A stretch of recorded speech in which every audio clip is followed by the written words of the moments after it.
Bonjour à tous, bienvenue dans cette matinée Happy Blue, un événement organisé par le Pôle Mer Bretagne Atlantique. Je vais présenter mes invités de la matinée. Marie-Josée Véron, présidente du Pôle Mer Bretagne Atlantique, qui m'accompagnera sur toutes les premières séquences, et Patrick Poupon, directeur général du Pôle Mer Bretagne Atlantique. Alors, une matinée Happy Blue un peu particulière, évidemment. On a l'habitude de ce grand événement organisé par le Pôle Mer en présentiel. Mais évidemment, pour cette année particulière, un rendez-vous aussi particulier. On se retrouve en live streaming, comme on dit aujourd'hui, connecté à Internet pour suivre cette émission. Alors, un petit mot tout de suite pour les adhérents, pour bien se rappeler en début d'émission. Vous avez reçu un petit mail pour participer au vote des résolutions qu'on fera en fin de séquence. Donc, connectez-vous bien au logiciel de vote pour les adhérents. C'était un petit message privé. Alors, un Happy Blue particulier, une matinée assez chargée, assez dense, beaucoup de contenu, plein de choses à vous présenter, plein de choses à dire. On va commencer par rebalayer l'année du pôle à travers cette première séquence Happy Blue. Ensuite, on aura la chance de découvrir ensemble le lauréat du Blue Challenge, ce concours de l'innovation maritime organisé depuis plusieurs années. Et puis, nous retrouverons en fin de séquence Jade et Lucie pour le magazine de l'innovation maritime, le Blue Innov Live. Alors, particulière aussi parce que ce live streaming, on l'a fait à un endroit particulier, un lieu magique, majestueux, le 70.8, cette galerie de l'innovation maritime, installé au cœur des ateliers des Capucins à Brest. Alors c'est un espace qui a été pensé par Brest Métropole, par Océanopolis, et évidemment quand on parle d'innovation maritime, évidemment le pôle mer n'est jamais très très loin. Patrick Poupon, je crois que vous avez participé activement, le pôle, à la genèse du lieu, à l'offre de contenu qui est proposée au grand public ici. Un petit mot peut-être sur votre participation au 70.8 ? Oui, Océanopolis nous avait invités avec d'autres acteurs il y a déjà quelques années pour réfléchir à cet espace et donc on a créé un comité scientifique qui a permis de définir un peu les grandes thématiques et d'alimenter. Et puis naturellement, on a illustré avec des projets labellisés par le pôle, pas que, mais les visiteurs vont retrouver quand même de nombreux projets labellisés par le pôle, donc symbolisant l'innovation maritime. Alors c'est effectivement le rêve quand on travaille sur l'innovation maritime depuis aussi longtemps, d'avoir cette magnifique vitrine. Oui, surtout le sous-titre du 70.8, c'est la galerie des innovations maritimes. Donc c'est notre vitrine un peu. Parfait. On va démarrer notre matinée avec notre première séquence. On va évoquer effectivement différentes actions du pôle mer tout au long de cette matinée. La première action qu'on va mettre en valeur, c'est la force du réseau, du réseau du pôle mer. On va découvrir tout de suite en images et on reviendra avec Patrick pour commenter ce petite séquence. Donc à l'image, on y va.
quelques belles images de la force du réseau qu'on va commenter avec Patrick Poupon. Évidemment, Madame la Présidente, avant d'attaquer ces points détaillés, un mot sur cette année, sur cet événement aujourd'hui. Bien, bonjour à tous, bienvenue effectivement pour cette Happy Blue 2021. Alors effectivement, comme l'a dit Patrick, on a le privilège d'être dans un endroit magique, inspirant et que je vous invite tous à venir visiter. Vous verrez, la découverte est sublime. Donc on va essayer de vous retranscrire une année quand même, somme toute exceptionnelle, marquée beaucoup par la pandémie, mais vous allez le voir aussi marquée par un maintien fort de la dynamique de l'innovation en région Bretagne et Pays de Loire. Donc l'agenda effectivement est chargé, donc allons-y tout de suite pour démarrer formellement cette Happy Blue 2021. Merci Madame la Présidente, merci Marie-Josée. Patrick, on l'a vu, la force du réseau, le pôle mer Bretagne Atlantique, c'est des adhérents, ce sont des partenaires, ce sont des experts. Un mot sur cette force qu'incarne le pôle mer.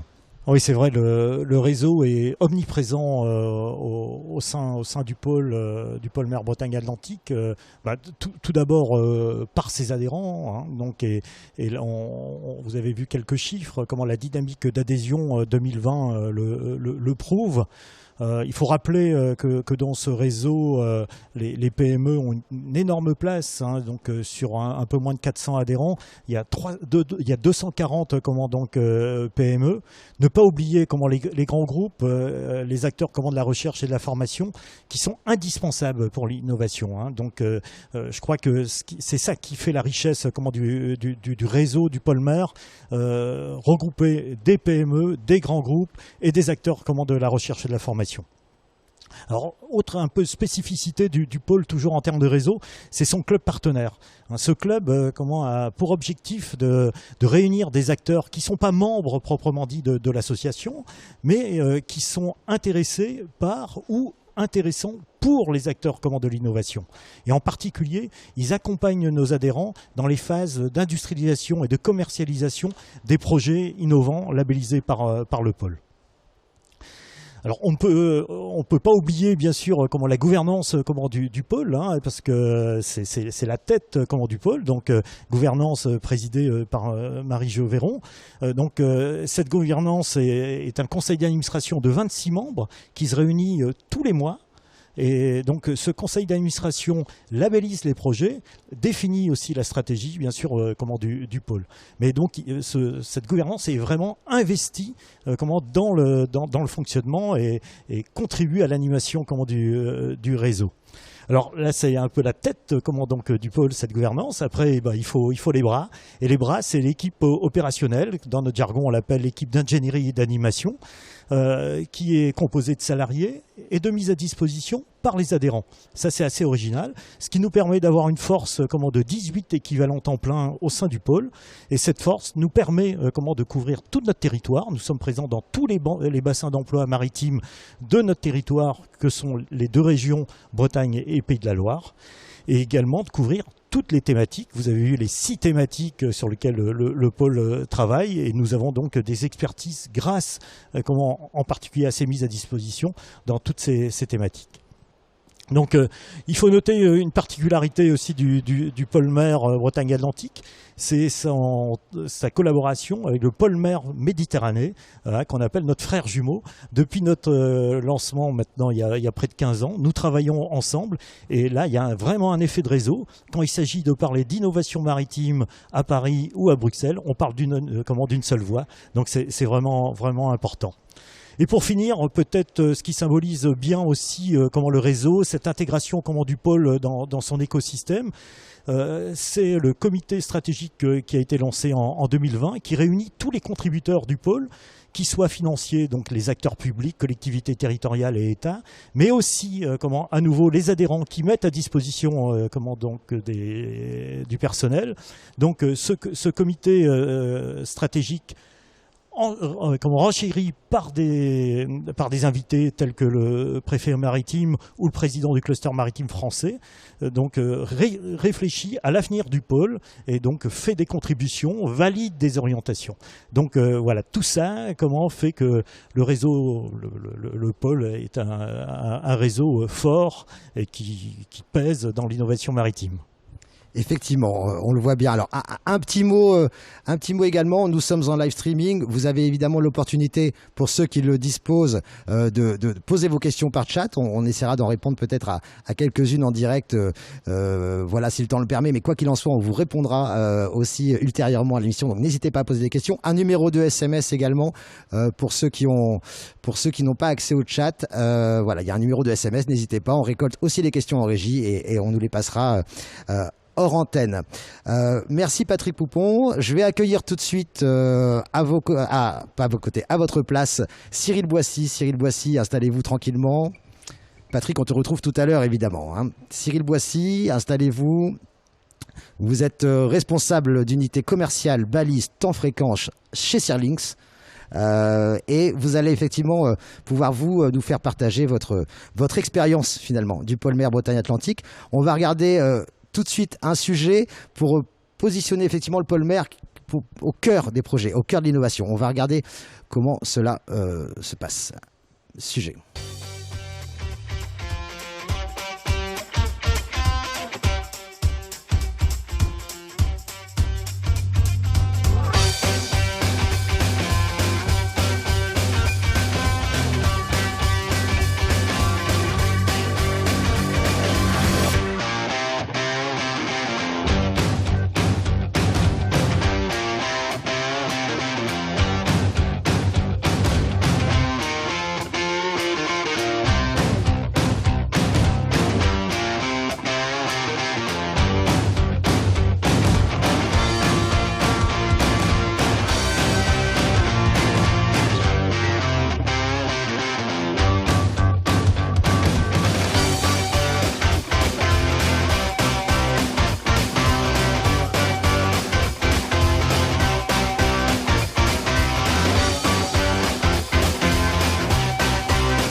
Alors, on vient de le voir à l'écran, effectivement, le pôle mer Bretagne Atlantique, c'est près de 400 projets innovants accompagnés par le pôle mer Bretagne Atlantique.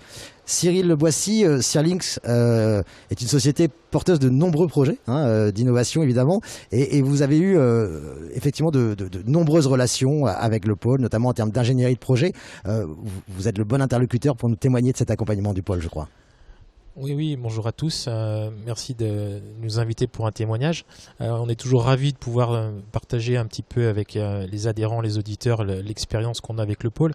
Alors, pour moi, le pôle, en fait, si vous voulez, c'est l'effet papillon. Non pas que ça provoque des catastrophes, bien au contraire, mais ça a déclenché chez Searlinks, avec un premier projet donc labellisé en 2014, la création d'une balise de détresse qui était pas du tout l'univers produit de Searlinks, qui fabrique des équipements qui font communiquer les satellites avec le sol. La société aujourd'hui basée à Rennes fabrique des produits pour les plus grandes constellations qui vont donner Internet à l'ensemble de la Terre.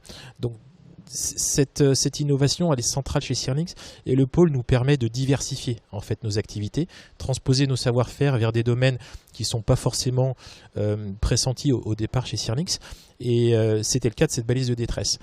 Donc un projet a abouti à la création d'une marque de balise de détresse, et avec un produit au départ. Et aujourd'hui, Searlinks en est à son 5e produit en termes de développement. Donc il y a eu une explosion à la fois en termes de business, de nouveaux produits, et il y a eu un vrai effet de levier. C'est en ce sens que je parle d'effet papillon. Et ce qui est très intéressant de notre point de vue aussi au niveau du pôle, c'est qu'à chaque fois qu'il y a des thématiques, des réunions en région, on arrive à rencontrer des gens un petit peu finalement par hasard, et qui nous ouvrent d'autres horizons business ou des partenariats. Donc ce brassage, cette innovation, à la fois dans des secteurs comme celui de la défense, du maritime, des technologies aussi embarquables dans les applications sous-marines.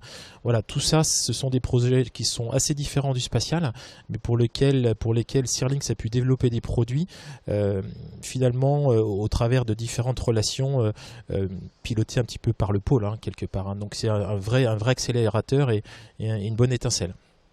Merci beaucoup Cyril pour ce témoignage. Effectivement, on voit concrètement cet accompagnement prodigué par le pôle mer Bretagne Atlantique. On va tout de suite, merci Cyril, on va effectivement tout de suite avoir un autre éclairage sur les activités et les missions du pôle mer. Je vais accueillir Philippe Mombé, qui est directeur adjoint du pôle mer Bretagne Atlantique. Bonjour Philippe. Cette fois-ci, on va s'intéresser plus au pôle mer Bretagne en tant qu'animateur de l'écosystème. On va regarder tout de suite aussi un petit sujet qui va nous mettre tout ça en avant, et on reviendra avec vous, Philippe, sur cette action du pôle.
Voilà, on l'a vu clairement, Philippe, dès qu'il s'agit de maritime, d'innovation maritime, le pôle mer est partout, sur le territoire, auprès des instances. Ce rôle d'animateur d'écosystème, c'est vraiment une des missions principales du pôle.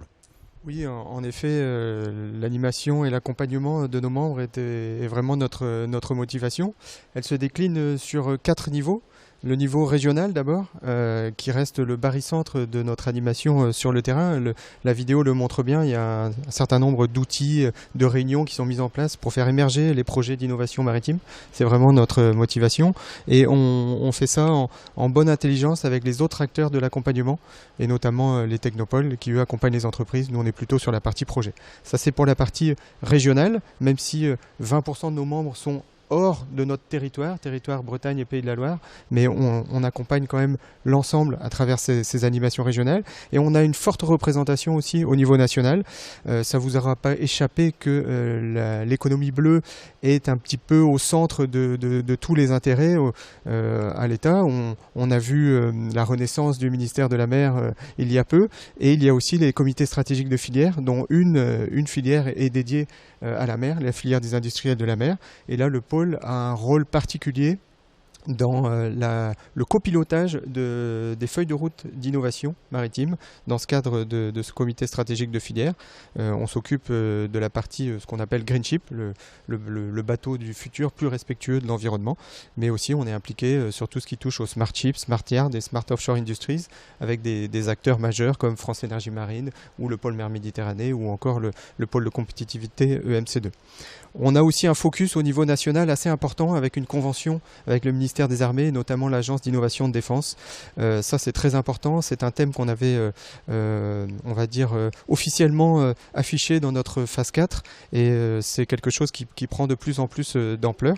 Et puis, on représente aussi au niveau national les intérêts des membres dans des, on va dire, comités de gouvernance maritime, comme le comité France Maritime, le cluster maritime français et les autres instances comme le comité concertation État-Industrie dans le domaine du spatial, etc., qui permettent de défendre les thèmes et de représenter notre écosystème au niveau national.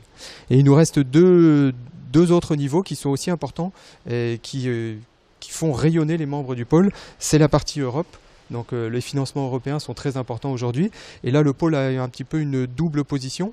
Une position en tant que partenaire lui-même des projets européens, toujours au bénéfice de nos membres, et en particulier sur des projets qui défendent les thématiques de nos membres ou les projets dans lesquels on va pouvoir apporter un accès à du financement direct ou à des démonstrations ou des opportunités pour nos membres. On peut parler par exemple de projets autour du spatial ou des projets autour de l'aquaculture. On en parlera un petit peu plus tard dans Happy Blue.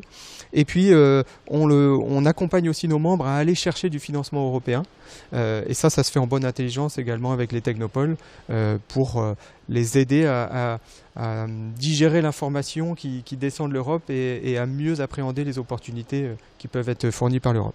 Et enfin, le dernier volet qui a été mis malheureusement un petit peu en berne à cause du Covid, c'est la partie internationale.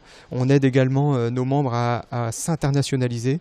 Il est important pour eux de voir au-delà de la France dans les marchés, de porter leur innovation au-delà de la France. On le fait en général, on le fait toujours avec notre pôle jumeau, le pôle mer Méditerranée, et on le fait de plus en plus avec le cluster maritime français et le GICAN, avec l'aide de Business France, et on a des missions chaque année. On retourne vers du présentiel. On espère pouvoir organiser une mission au Portugal autour du portuaire et du nautisme au mois de septembre, et on a des programmes d'accélération pour la Norvège ou pour l'Australie, voilà, qui sont des opportunités qu'on essaye de mettre en avant pour que nos membres en bénéficient. Merci Philippe, effectivement une activité dense, très clairement.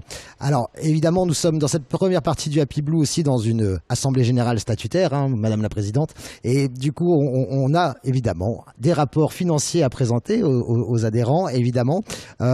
Premier point effectivement de ce rapport financier, on va l'avoir en image avec le rapport financier du trésorier du pôle mer Bretagne Atlantique, Monsieur Mériadec Le Mouillour. On l'écoute.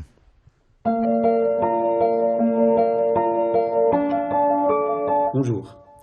En tant que trésorier du pôle mer Bretagne Atlantique, il m'est choisi l'honneur de présenter à votre approbation les comptes annuels et le bilan de l'exercice 2020. Je remercie toutes les personnes qui ont œuvré à leur établissement. Comme dans vos activités, l'année a été marquée par la Covid-19. Les règles et méthodes comptables de 2020 sont identiques à celles de 2019. Les exercices peuvent donc être comparés. L'association a fonctionné avec un effectif salarié moyen de 9 personnes, dont 7 cadres. Les produits d'exploitation sont de 1 362 000 € contre 1 320 000 € en 2019, soit une progression de 3,2%. Ces produits sont obtenus avec un niveau stable de cotisation, une diminution du sponsoring, la baisse des subventions de l'État de 16%, une subvention du ministère des Armées et une valorisation prudente des projets européens.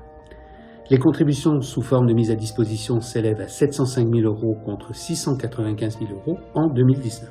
Au total, les ressources associatives s'établissent à 2 068 000 €, soit une progression de 3%.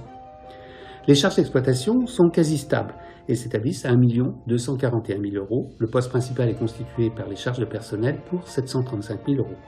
À noter la charge correspondante à la souscription pour 50 000 € à un fonds collectif pour les indemnités de fin de carrière, ainsi que la baisse de 70% des frais de déplacement et de 66% des frais de réception, au fait, bien sûr, de la Covid-19. L'association a poursuivi une politique de provisionnement prudente, avec notamment une dotation de 91 000 € pour ses créances douteuses et un provisionnement de 11 000 € pour ses engagements de retraite. Le résultat d'exploitation ressort à 121 459 € contre 83 844 € en 2019. De celui-ci, il est retiré une dotation de 80 000 € au fonds dédié de façon à couvrir les coûts des actions reportées, Océan Innov Tour, Synergie, Euronaval et Happyblue.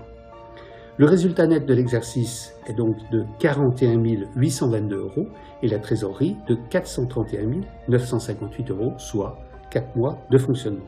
Le fonds de roulement s'établit à 310 000 €, il progresse de 75 000 € et cette progression traduit l'amélioration des fonds associatifs. Je vous remercie pour votre attention et vous souhaite une très bonne Assemblée Générale. Merci Monsieur le Trésorier du Polmer. J'accueille sur le plateau Thierry Lelanne du cabinet Blécon, commissaire aux comptes, qui va également nous présenter le rapport. Madame la Présidente, messieurs, mesdames les membres, bonjour. Je vais vous présenter effectivement les conclusions de l'audit des comptes 2020 qui viennent de vous être présentées par votre trésorier. Donc je ne vais pas reprendre les chiffres en tant que tels, hein, ils vous ont été suffisamment détaillés. Par contre, je vous propose de vous résumer mon rapport. Donc le rapport, le premier chapitre, c'est bien sûr l'opinion, c'est le chapitre qui donne nos conclusions de manière synthétique. Voilà, donc il s'affiche là à l'écran et donc je peux vous dire qu'à l'issue de nos travaux, nous n'avons pas relevé d'anomalies significatives et que donc nous certifions que les comptes annuels sont au regard des règles et principes comptables français, réguliers et sincères et donnent une image fidèle du résultat des opérations de l'exercice écoulé, donc le résultat tel qu'il vous a été présenté, ainsi que de la situation financière et du patrimoine de votre association à la fin de cet exercice 31 décembre 2020. Voilà, donc pour mener cette opinion, nous avons bien évidemment mis en œuvre les normes d'audit professionnel qui s'imposent à nous et nous avons veillé à rester indépendants dans la mission que nous avons réalisée, ce que nous avons respecté de manière effective. Une observation est mentionnée dans le rapport pour préciser les impacts du Covid, puisque ces comptes ont été arrêtés dans un exercice 2020 impacté par le Covid, et dans un contexte 2021 où il y a encore toujours les incertitudes du Covid, bien évidemment. Et au niveau des justifications, nous avons accentué nos travaux sur les produits d'exploitation, avec spécialement les subventions qui constituent plus de 70% de vos ressources, l'aspect cotisation aussi, et le recouvrement de l'ensemble de ces aspects. Voilà. Au niveau des vérifications spécifiques, pas d'observation à formuler. Il s'agit de confirmer que les informations qui vous sont données aujourd'hui sont bien en corrélation avec les comptes que nous avons certifiés. Voilà, donc ça c'est pour le rapport sur les comptes annuels, donc de manière très synthétique, mais le rapport complet est à votre disposition bien sûr. Au niveau des conventions réglementées, il convient que je vous précise également ce que nous avons relevé, donc conventions qui sont de même teneur que les années antérieures, c'est-à-dire les contributions volontaires en nature, puisque notamment les membres du conseil d'administration participent de manière bénévole au fonctionnement de l'association. Et donc cette participation bénévole fait l'objet d'une valorisation et donc ces contributions volontaires s'établissent sur l'exercice 2020 à 644 727 € précisément, sur un total de contributions volontaires de 709 000 tel que présenté dans les comptes annuels. Voilà, je reste à votre disposition si des questions se présentaient. Merci. Merci Monsieur Lelanne pour ce rapport effectivement très synthétique, mais on est dans une journée un peu spéciale, Madame la Présidente, où voilà, il fallait un petit peu faire court. C'est parfait, c'est gentil à vous. On va enchaîner tout de suite, Monsieur Lelanne, merci à vous, au revoir. On va enchaîner tout de suite avec l'avenir. C'est vrai que les chiffres, c'est le présent, c'est le concret, mais le pôle, c'est aussi un avenir, évidemment, et une projection vers cet avenir. Avant de le commenter avec la présidente du pôle maire et Patrick Poupon qui nous rejoint en plateau, on va regarder un petit sujet sur cette projection sur l'avenir.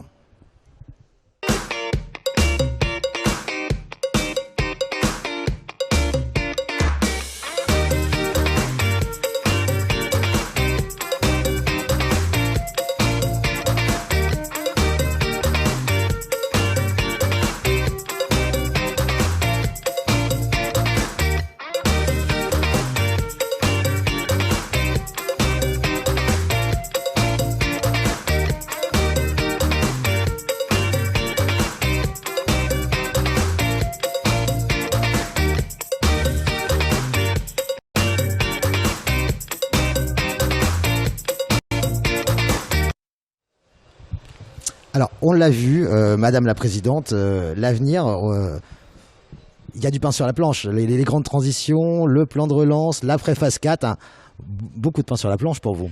Oui, beaucoup de travail, mais je pense qu'on est assez clair sur la vision. Hein. Dans la continuité de ces dernières années, il faut continuer à travailler sur ces axes de transformation écologique et numérique. On l'a vu pendant cette période de crise, le maritime s'est immédiatement projeté dans l'après-crise. On a pu constater une forte dynamique d'innovation, hein, je le disais tout à l'heure, 43 projets labellisés par le pôle en 2020. Et dans ce contexte de relance et de réindustrialisation, le pôle mer Bretagne-Atlantique, avec d'ailleurs son frère jumeau, le pôle mer Méditerranée, a dès juillet 2020 fait des propositions d'action de relance dans 10 secteurs de l'économie maritime. Donc le pôle continue son action de veille afin d'identifier tous les guichets et les plus adéquats pour ses adhérents. Donc premier axe fort, contexte de relance, proposition. Deuxième axe fort, Philippe en a un peu parlé tout à l'heure, hein, le pôle réaffirme sa présence à l'Europe et à l'international. Donc il reste fortement mobilisé pour conduire plusieurs projets européens pour accompagner nos adhérents évidemment dans le développement de nouveaux services, de nouveaux produits, de nouveaux projets. Tout ça dans un contexte d'innovation, de coopération internationale. Donc ça c'est le deuxième axe important pour l'avenir du pôle. Et puis vous l'avez vu dans le petit film, on participe aussi avec les autres pôles de compétitivité aux réflexions sur ce que sera la nouvelle phase des pôles qu'on l'on appelle la phase 5 et qui va définir le plan pluriannuel post-2022 qui nous permettra de confirmer les missions du pôle tout en se réinventant aux besoins. Très bien. Et bien effectivement, vous n'allez pas chômer. Un petit intermède interactif, l'émission se veut ainsi et je vous invite d'ailleurs tous à continuer à envoyer éventuellement des messages sur le chat ou au numéro du SMS qui s'affiche à l'écran puisqu'on a plusieurs questions déjà qui nous sont arrivées, qu'on m'a communiquées en régie. Marie-Jo et Patrick, je vais vous inviter à y répondre un petit peu spontanément. Hein, je ne sais pas qui y répondra. J'ai une première question de quelqu'un qui connaît bien le pôle a priori. On note une très bonne dynamique d'adhésion au pôle. Comment expliquez-vous alors que finalement le contexte peut-être pouvait être indiqué l'inverse quoi finalement. Patrick peut-être, Marie-Josée, comme vous voulez, vous les deux. D'abord la présidente. Madame la présidente. Une bonne dynamique d'adhésion, moi je dirais que c'est le résultat de la qualité du travail qui est fourni par le pôle. C'est la proximité avec les adhérents, le fait que le pôle aujourd'hui aille au contact, connaisse et prenne en compte, capte tous les besoins des différents adhérents, les accompagne dans leurs projets jusqu'à de l'industrialisation quelquefois. Et donc, moi je dirais que cette spirale d'adhésion, c'est le besoin de chacun de se retrouver dans un réseau, mais aussi d'avoir une qualité d'accompagnement qui se traduit par peut-être un peu plus d'adhésion d'autres régions d'ailleurs que Bretagne ou Pays de Loire. Et peut-être Patrick peut en parler un peu plus largement que moi. C'est une vraie dynamique, Patrick. Hein, oui, alors c'est une vraie dynamique. Alors on a toujours des difficultés de savoir exactement la raison de la dynamique le fait d'être acteur. Moi, je pense quand même qu'au niveau maritime, on est en train de passer quand même dans une autre phase. Comment l'économie maritime aujourd'hui est reconnue, les entreprises se positionnent aussi maintenant assez naturellement dans ce secteur. Et puis, je crois que cette situation un peu de crise quand même qu'on vit, parce qu'on n'est pas complètement sorti, bouscule un peu les choses, fait réfléchir un peu comment les gens. Il y a sans doute un besoin aussi de trouver des solutions ensemble, de ne pas être seul dans cette sortie de crise. Donc le pôle est vraiment là pour accueillir aussi, d'accompagnateur, quoi, pour accompagner. Je crois aussi que on a été obligé quand même de revoir aussi notre animation. On a fait beaucoup d'animations digitales et je pense qu'on a touché un nouveau public et on voit sans doute comment des gens qui nous connaissaient pas, qui ne pouvaient pas, qui se déplaçaient et qui ont suivi un peu le pôle depuis un an dans toutes ces animations, parce qu'on n'a pas du tout levé le pied. Donc voilà, on a touché sans doute aussi un nouveau public. Mais ce que je retiens, c'est que quand même les acteurs du maritime ont du ressort, quoi. Il y a un potentiel là et je pense que on va largement contribuer à la relance de notre pays. Ok, alors rapidement, parce qu'on est un tout petit peu en retard, me dit-on à l'oreillette, mais ça va encore. Une rapide question peut-être autour du contexte. Il y en a plusieurs d'ailleurs questions, je vais la résumer. Le pôle mer dans la relance économique, l'innovation maritime au cœur du plan de relance. Un mot peut-être plus particulier sur ce sujet-là. Patrick, Marie-Josée, comme vous voulez. Alors, comme je le disais précédemment, je crois que cette crise, on ne peut pas encore parler complètement de sortie de crise, redistribue un peu les cartes et c'est quand même une opportunité aussi pour les acteurs du maritime, et je pense en particulier aux PME pour prendre des positions, quoi. Donc on a aussi un environnement d'accompagnement financier. Il y a un certain nombre d'outils des collectivités territoriales et de l'État aujourd'hui qui sont accessibles pour ça. Et puis surtout, il y a du business en perspective, quoi. Et c'est ça le plus important. Donc, je crois qu'au niveau des acteurs du maritime, on est dans une très bonne dynamique, quoi. Très bien. Merci beaucoup pour ces réponses courtes, hein, mais je vous invite toujours à poser des questions. On y répondra évidemment après l'émission, après le replay. Alors, on va arriver à une séquence, évidemment, un passage obligé, hein, de cette Assemblée Générale, puisqu'on a quelques votes, effectivement. Donc, je rappelle pour les adhérents qui ont reçu un mail, hein, et qui sont effectivement habilités à voter, de bien se connecter à leur système de vote. Quelques résolutions, Patrick a soumises au vote, je te laisse les balayer. Oui, comme dans toutes les assemblées générales, donc on a un certain nombre de résolutions à vous soumettre. Comme le disait Régis, les adhérents qui peuvent participer au vote, et donc c'est un vote par adhérent. Vous avez reçu donc un lien hier soir, je pense vers 18h, hein, dans vos mails. Donc je vais lire comment les trois résolutions qui vous sont proposées dans cette fin d'Assemblée Générale statutaire. Donc la première, c'est le compte rendu de l'Assemblée Générale ordinaire du 24 mars 2020 est approuvé. Donc ce document vous a été joint avec la convocation et l'ordre du jour il y a déjà quelques semaines. La deuxième résolution, l'Assemblée Générale, après avoir pris connaissance des rapports sur la situation financière et morale de l'association et du rapport général du commissaire aux comptes, approuve les comptes annuels arrêtés le 31 décembre 2020, ainsi que les opérations traduites dans ces comptes et résumées dans ces rapports. Elle approuve dès lors la gestion de l'association et donne à la présidente et au conseil d'administration quitus de l'exécution de leur mandat pour l'exercice écoulé. Ça, c'était la deuxième résolution. Et la troisième résolution, l'Assemblée Générale décide d'affecter le résultat de l'exercice, soit un excédent de 41 821 € en report à nouveau. Voilà donc les trois résolutions pour lesquelles on vous demande de vous positionner donc en tant qu'adhérent du pôle. Merci Patrick. Alors voilà, les adhérents, on vous laisse le temps de voter, le temps effectivement que ce vote s'opère et qu'on en ait les résultats. On a à passer un petit clin d'œil en fait. Vous parliez, je crois, de frères jumeaux au tout début de l'émission. C'est Laurent Moser, président du pôle mer Méditerranée, qui voulait adresser un petit clin d'œil à cette matinée Happy Blue. On l'écoute tout de suite. Bonjour à tous les membres du pôle mer Bretagne-Atlantique.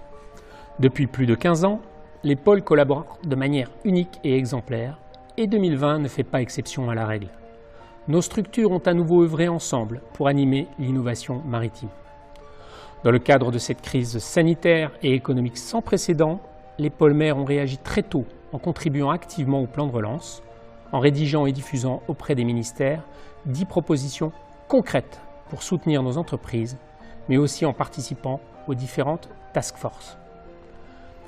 Sur le plan de l'innovation, l'année 2020 a été riche en projets et nos équipes se sont mobilisées pour analyser, labelliser et accompagner les porteurs de projets ou encore monter ensemble des webinaires à destination de nos membres.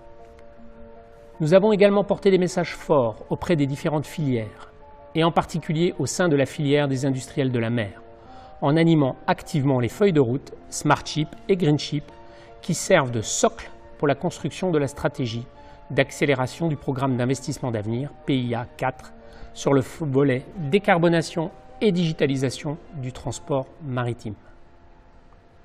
L'ouverture et la coordination se font également au travers d'événements structurants pour le leadership français.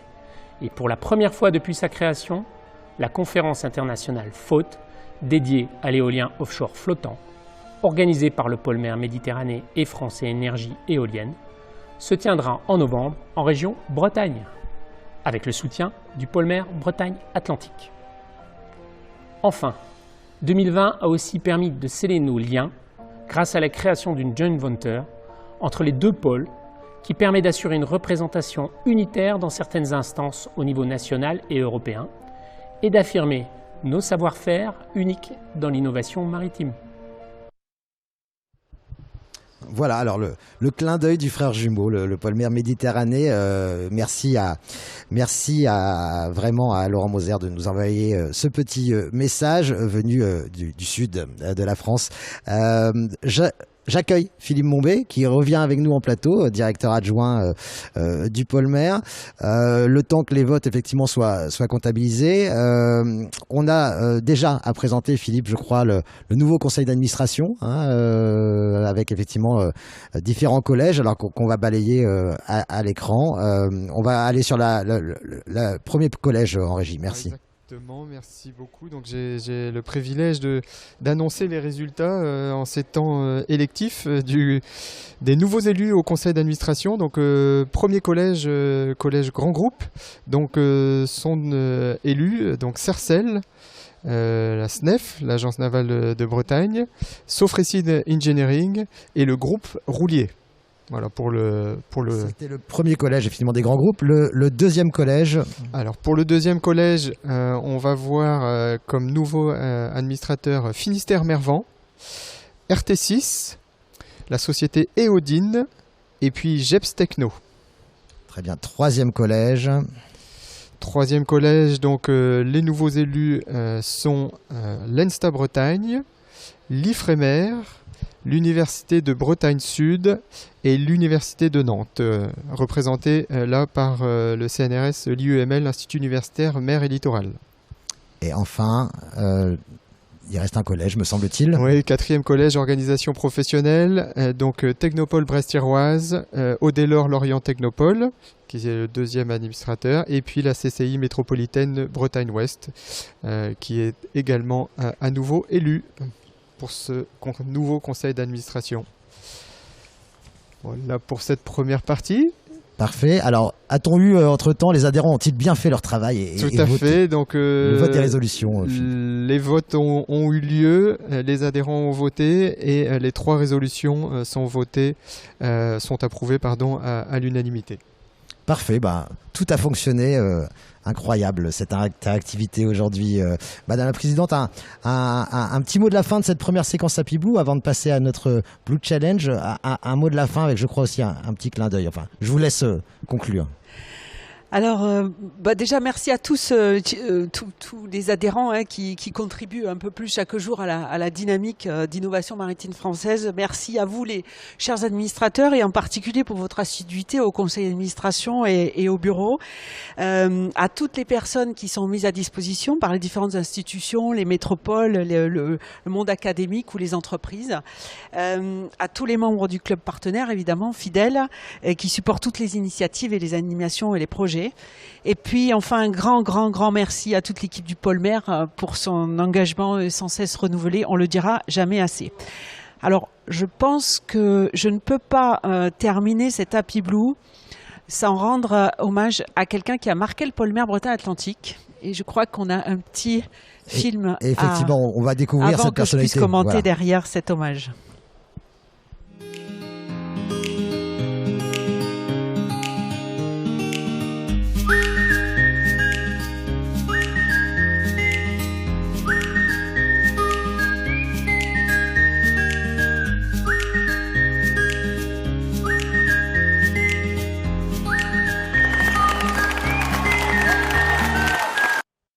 Ah, effectivement, Dominique Sénédo, qui n'est pas très loin d'ailleurs actuellement. Dominique qui n'est pas très loin, qui effectivement aura marqué le pôle mer Bretagne-Atlantique, et qui aujourd'hui se retire pour se consacrer à d'autres passions et à sa famille. Donc comme on l'a vu dans le petit film, je ne vais pas y revenir, il a fait 3 mandats en tant que président ou vice-président. Il a vu plus de 50% des projets labellisés par le pôle depuis l'origine, et il a été un moteur important pour la phase 4 des pôles de compétitivité, et également fervent partisan de la création de la joint venture avec le pôle mer Méditerranée dont on a parlé précédemment. Donc il est issu de l'ENSTA Brest, NCETA à l'époque. Il a fait une carrière exemplaire chez Naval Group, il faut le souligner, et il est actuellement directeur du campus des industries navales depuis 2018. Donc je fais le pari qu'on va retrouver cet homme engagé, fidèle, dynamique dans les grands rendez-vous du maritime. Et donc Dominique, aujourd'hui tu tires ta révérence. Alors on voulait te dire un grand merci pour ta contribution au développement de cette économie bleue, pour tout ce temps que tu as donné au pôle, une expérience rafraîchissante, dis-tu. Et puis merci pour tout ce que tu nous as apporté collectivement et individuellement à chacun d'entre nous. Voilà, on te souhaite le meilleur pour cette nouvelle aventure. Merci beaucoup Madame la Présidente. Alors c'est l'heure de conclure notre séquence Happy Blue et de lancer le deuxième temps fort de la matinée, le Blue Challenge.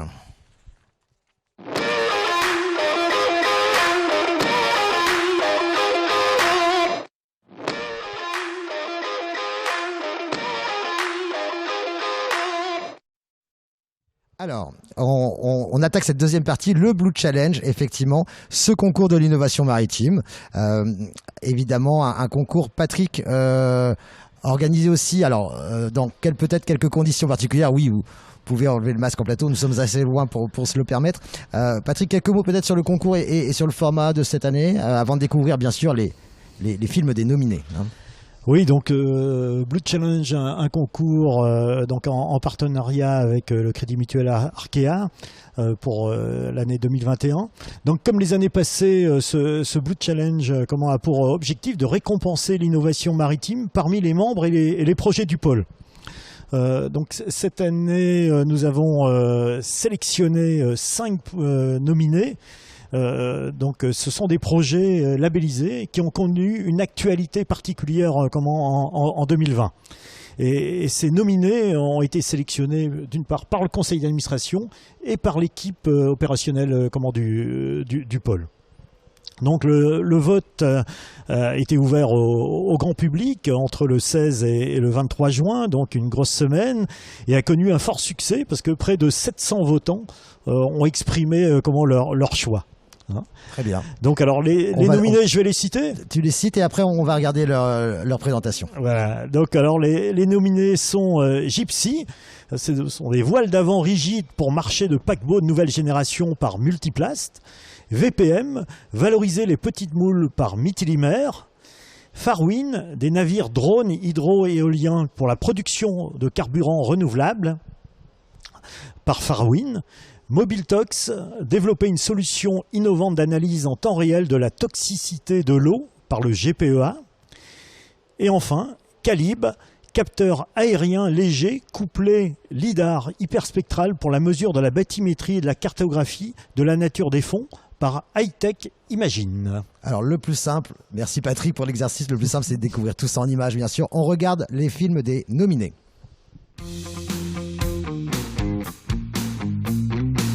Le projet Gypsy, c'est un système de foc rigide pour équiper les gréements des paquebots. On est sur des voiles de 1200 mètres carrés en panneau. On a eu plusieurs étapes. Tout d'abord une qualification du concept sur un petit bateau de 8 mètres en baie de la Baule.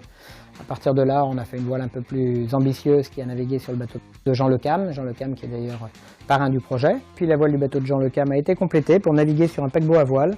Et dans ce cadre-là, la voile a fait plus de 10 000 milles pour avoir le retour d'informations de la part des marins, des navigants. Donc l'étape d'après, c'est de faire maintenant un démonstrateur à l'échelle 1 qui sera installé sur le port de Saint-Nazaire à l'été 2021. Et donc on va installer la partie haute de cette voile réalisée chez Multiplast sur un mât réalisé en coproduction entre 5 sociétés bretonnes, Multiplast, CDK, Lorima, SMM et Havel Robotics. Les entreprises sont bien complémentaires, certaines font les mancherons d'assemblage, d'autres les outillages, d'autres les assemblages et puis d'autres les tronçons de mât. L'objectif commun entre toutes ces entreprises bretonnes est aujourd'hui de pouvoir avoir sur le terre-plein de Saint-Nazaire un gréement qui à terme va faire 80 mètres de haut à l'été 2022. Et lors des essais durant l'été 2021, le gréement sera à une cinquantaine de mètres de haut.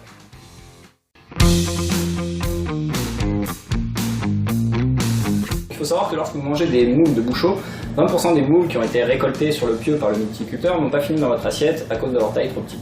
À l'heure actuelle, elles sont récupérées par le multiculteur et pendues sur les strands pour être reprises par la marée, ce qui constitue en soi un gaspillage alimentaire assez important. L'objectif du projet de valorisation des moules sous taille qui est porté par Multilimer, ça va être de traiter ces moules par un procédé qu'on appelle l'hydrolyse enzymatique.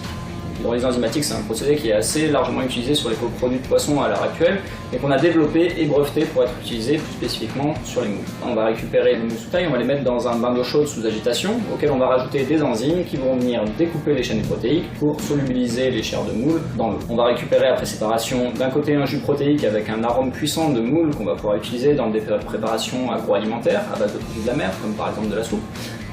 Ou alors en tant qu'appétant dans des croquettes pour le pet food. De l'autre côté, on va récupérer des coquilles qu'on va pouvoir utiliser également en arôme, en nutrition animale comme apport calcique ou comme charge dans les bioplastiques et également dans la cosmétique. L'objectif du projet, c'est d'installer une unité pilote au plus près de l'endroit où sont générés les moules sous taille, c'est-à-dire sur le site de conditionnement de Multilimer. 330 tonnes seront traitées en 2023, adossées à une instance activité R&D, qui permettra d'atteindre un objectif de 1500 tonnes en 2025, soit la totalité des coproduits générés par l'activité de Multilimer.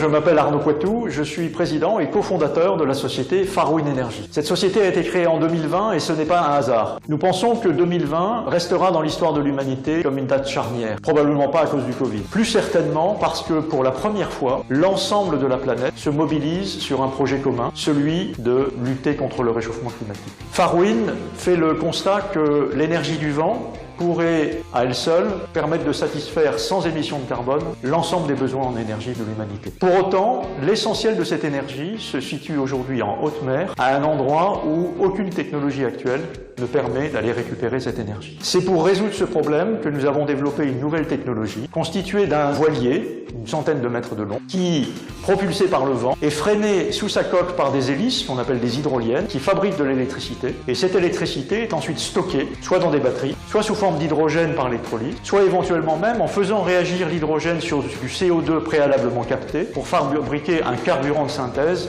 sans émission de CO2, le méthanol par exemple. L'ensemble des marchés de l'énergie peut être concerné par cette innovation. L'industrie, le bâtiment, l'agriculture, le numérique aussi. Vous l'avez compris, l'ambition de Farouin Energy, c'est de devenir une petite fourmi qui, avec bien d'autres, contribue à ce problème global de lutte contre le réchauffement climatique. Notre ambition, c'est qu'en 2030, nous aurons créé 1000 emplois industriels dans la région.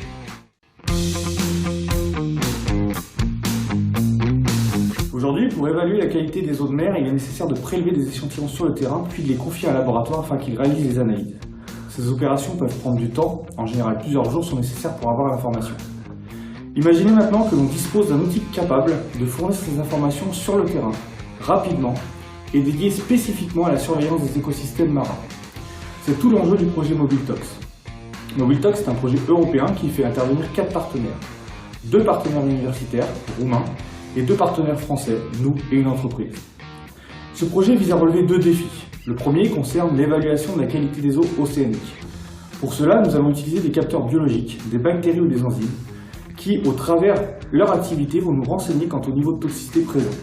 L'idée étant de proposer une solution simple et rapide à mettre en œuvre, le projet va également s'appuyer sur les technologies smartphone pour atteindre cet objectif.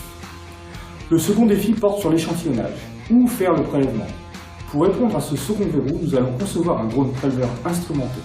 L'enjeu est de permettre, grâce à un jeu de sondes embarquées, de faire un premier état des lieux et d'identifier les zones à risque. Au travers de ces technologies innovantes, en termes d'analyse de terrain et de prélèvement, MobileTox devrait contribuer significativement à la surveillance et à la préservation du milieu marin.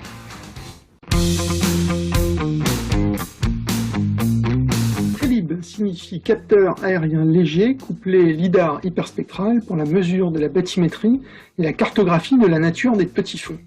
C'est un projet qui propose de développer la maquette d'un nouveau système qui permettrait de cartographier la zone de petits fonds et qui soit intégrable sur un drone aérien. Le système sera basé sur le couplage entre un capteur imageur hyperspectral passif qui permet de réaliser des cartes de bathymétrie et de nature des fonds par inversion d'un modèle de transfert radiatif dans la colonne d'eau et d'un profileur laser bathymétrique fonctionnant dans le verre permettant de calibrer localement les cartes bathymétriques issues de l'imageur hyperspectral. Il sera complété par un capteur d'éclairement incident, permettant d'apporter de la robustesse aux conditions d'éclairement. Le système développé par le projet CALIB vise des applications duelles.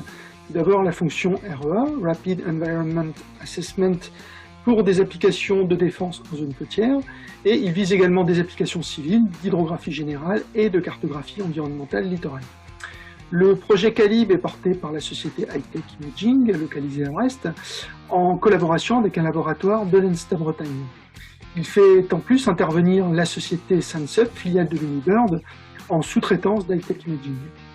Le projet CALIB a été labellisé par le Polmer en décembre 2020. Voilà, on vient de découvrir les 5 films de présentation des nominés du Blue Challenge. J'accueille sur le plateau Philippe Rouxel, directeur général du Crédit Mutuel de Bretagne. Bonjour.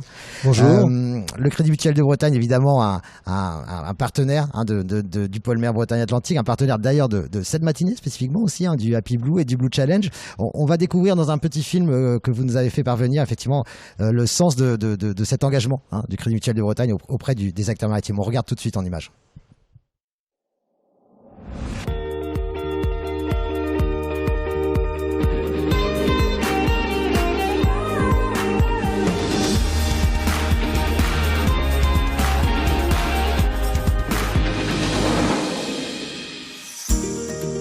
Nous avons la chance d'être sur 2 régions historiques, la Bretagne et la Nouvelle-Aquitaine, qui ont toutes les 2 comme caractéristique d'avoir une frontière maritime et une façade maritime extrêmement importante, qui nous permet d'être sur des activités à la fois, comme on dit en Bretagne, sur la Maure et l'Argoat. On pourrait le redécliner au niveau de la Nouvelle-Aquitaine.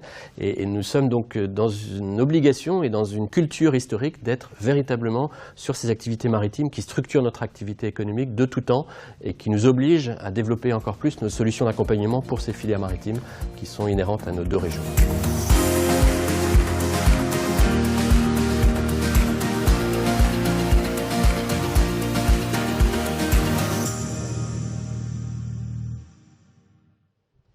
Philippe Rouxel, on l'a entendu, un engagement territorial, un ancrage, et évidemment quand on parle Bretagne, c'est aussi évidemment les acteurs maritimes, l'engagement. Un mot sur votre participation et votre engagement ? On est ravis d'être partenaire de ce challenge, le Blue Challenge, qu'on pourrait ici appeler à Brest le trophée Glaze en fait. Évidemment, c'est naturel pour le Crédit Mutuel de Bretagne et le groupe Arkea d'être partenaire du Polmer.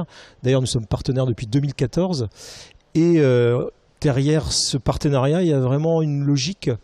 En regardant la présentation de la matinée, je me rendais compte à quel point cette filière mer concentre énormément de sujets qui font écho à notre raison d'être et à notre projet stratégique. L'innovation, évidemment, on a beaucoup parlé d'innovation et on démontre d'ailleurs qu'elle n'est pas que numérique, l'innovation. Le temps long, parce que la filière maritime est une filière du temps long. La transition environnementale, c'est un sujet essentiel et que l'on porte également au Crédit Mutuel de Bretagne et au groupe Arkea. Et puis un dernier point qui me frappe, c'est aussi cet ancrage local, cet ancrage territorial. La filière maritime est essentielle pour la Bretagne. Nous sommes une terre de marins, une terre de mer. Et c'est assez étonnant de le dire parce que évidemment c'est entre l'Argoat et l'Armor, comme le disait Marc tout à l'heure. L'idée c'est vraiment d'accompagner au plus près et d'accompagner cette vitalité locale. C'est essentiel pour le CMB et c'est essentiel pour Arkea. Juste un mot pour finir, remercier évidemment le pôle mer de son accueil et puis remercier toutes les équipes du Crédit Mutuel de Bretagne qui travaillent pour accompagner cette filière maritime, avec un mot particulier pour Stéphane Vrignot ce matin. Très bien, merci beaucoup Monsieur Rouxel. Alors, qui dit concours, qui dit nominé, dit lauréat, forcément. On va découvrir ensemble, avec vous, Philippe Rouxel, le nom du lauréat de cette édition. Alors je crois qu'il y a eu beaucoup de votants, je crois que c'était très serré. Alors à la fin, il faut bien départager et je vais pas faire patienter plus longtemps le vainqueur qui est Mitilibert pour son projet de valorisation des petites moules. Voilà, alors on accueille Christophe Lebihan, directeur général de Mitilibert. Christophe, bonjour et bienvenue. Vous pouvez dans un premier temps vous mettre à côté de Philippe Rouxel pour la remise effectivement de ce trophée. Bravo, voilà. Félicitations. Et Christophe, je vous invite à prendre place à côté de Marie-Josée pour que les applaudissements en effectivement, présentiel, alors oui, mais le cœur en présentiel, il y a des applaudissements. Donc derrière vos écrans, n'hésitez pas à applaudir, surtout cette remise des prix.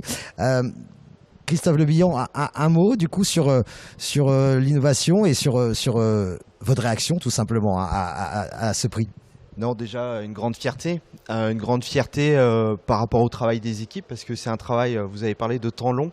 C'est un travail qui s'est inscrit sur le temps long parce qu'on travaille sur ce sujet-là depuis 2012, presque 10 ans maintenant. Donc on arrive à la fin de l'aventure et de sa prospective. Donc aujourd'hui, le projet VPM s'inscrit dans un projet très large qui s'appelle le projet Carbone.